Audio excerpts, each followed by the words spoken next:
অজস্র যুগ আগে কৈলাসের বাইরে এক নির্জন অরণ্যে ধ্যানে ছিলেন ভগবান শিব।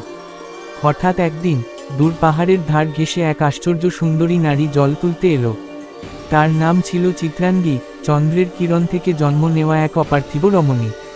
শিবের চোখ ধ্যান ভেঙে খুলে গেল। যুগ যুগ ধরে যিনি নারী সৌন্দর্যে আকৃষ্ট হননি, সেই শিব আজ এক পলকের জন্য থমকে গেলেন।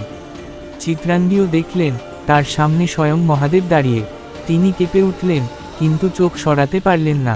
শিবের কাছে গিয়ে শুধু বললেন, তোমার চোখে আমি সৃষ্টির রহস্য দেখি। চিত্রাঙ্গী লজ্জায় মাথা নিচু করলেন, বললেন, আপনি তো যোগী, আপনিও কি ভালোবাসেন? শিব ধীরে বললেন, আমি ভালোবাসি সেই সৌন্দর্যকে, যে নির্ভীক, যেমন তুমি। কিন্তু চিত্রাঙ্গী জানতেন, এই প্রেম বাস্তব নয়, এ প্রেম শিবের পরীক্ষা মাত্র। সে হারিয়ে গেল চন্দ্রালোকে, আর শিব ফিরে গেলেন ধ্যানে। কেউ জানে না, কিন্তু পার্বতীর আগে চিত্রাঙ্গী ছিলেন একমাত্র নারী, যাকে দেখে শিবের হৃদয়ে এক পলক কেঁপে উঠেছিল। আমার ভিডিওটি যদি আপনার ভালো লাগে, একটা লাইক ও চ্যানেলটা সাবস্ক্রাইব করে পাশে থাকুন।